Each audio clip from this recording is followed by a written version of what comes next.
And I would have gotten away with it too if it wasn't for those meddling kids.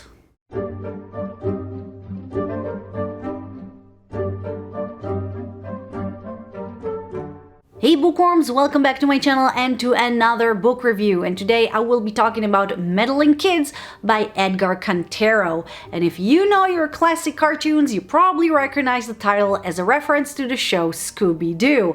And if for some reason you've never heard of it, I don't know how, but just in case, Scooby-Doo was a detective comedy horror cartoon from the 1970s about a group of 4 teenagers and the titular dog.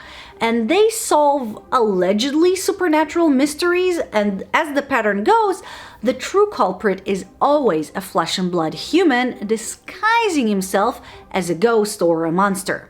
Now in this book we have a similar group of mystery-solving kids and a dog who did really similar things, and years later, when they are in their 20s, they decide to return to one of their previous mysteries because they have a feeling that the guy in a mask they uncovered might not be the only sinister thing going on there. And this time, maybe there is a supernatural mystery to solve.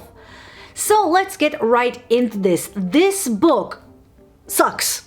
It's not good on so many levels and was so disappointing, not to mention aggravating to read. The main problem here is the writing style itself, more detail coming soon, but basically I like the idea of a more grown-up Scooby gang going back to solve a cold case. I love cold cases, but pretty much everything here, from characters, world building, mystery building, to descriptions, was done really unskillfully. So if you want my review in a nutshell, cool idea, bad execution. But now if you want a bit more, let me get into some more details, and also let me apologize in advance. I'm not feeling very well, my voice is not good, so sorry about that. To the book's credit, as mentioned before, the general idea was pretty cool, and every now and then you'll have a fun sentence or reference. For example, there's a river called the Zoinks River, which is a Scooby-Doo reference. Pretty cool. Also, there are some interesting twists here, so it's not all bad, it's just 99% bad. So let's talk about it. Ugh, I get exhausted even thinking about it and I didn't even start. So let's begin small. Decisions have to make somewhat sense. I rarely understood why people did or said things in this book, not to mention how they reached the fantastic conclusions they reached. And this is important because this is a mystery. I think. Or should be. I think. The mystery here isn't mystering, too, even though I can't tell you what the bad guys' motives were, even what their plan actually was. But that is nothing. The biggest issue here was the awful writing. Your job as an author is to tell us the story in a way we would understand. For example, we enter a new space. We need to have at least a general idea of how the space looks like, some dimensions, a general vibe, etc. Not here.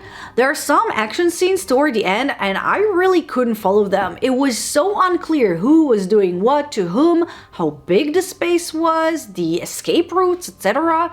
To add to that, the dialogues were just so bad. Not so much what the characters said, but how Cantero actually wrote them. You lose the speakers in dialogues way too much. You know, when it's back and forth with the dialogue and you don't know anymore who is talking, and then you'll have a she said there, but the dialogue is between 2 women. But then there will be moments where the entire dialogue would be written as a script. You know, character's name, colon, text. Why? No idea.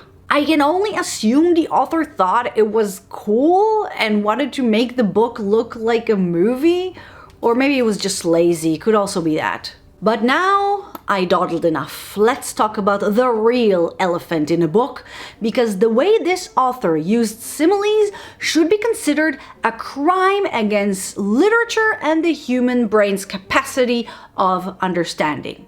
Now, similes are often get confused with metaphors, but basically both of them compare two things in order to describe something, but also to give this description a certain effect or feeling.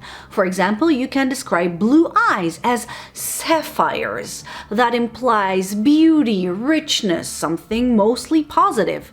But you can also compare the same blue eyes to the cold ocean. Now they are lacking feelings and mercy. They and the person they belong to are dangerous. But similes are a literature weapon. They can be useful, but you need to know how to use it. And the way Cantero wrote is the equivalent of him comparing those same blue eyes to oranges. Not only oranges aren't usually blue, but also, what exactly do you want to say here? It's like he completely misunderstands the entire point. There's a bit where the characters arrive at the house, so they look at it and the house looked back. That was cool. That had an impact. Another house is described as condescending.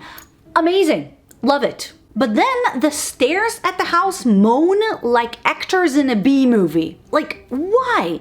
Compare the house to an old person with creaking bones. It's been done before, but it's a classic and it makes sense thematically.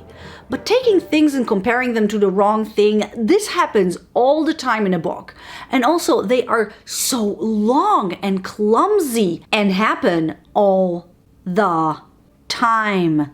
Oh my god, it was like giving a child a sticker book and then he goes wild putting stickers on everything. Pretty much every single time we see an inanimate object, it's described with human characteristics, and it was so exhausting.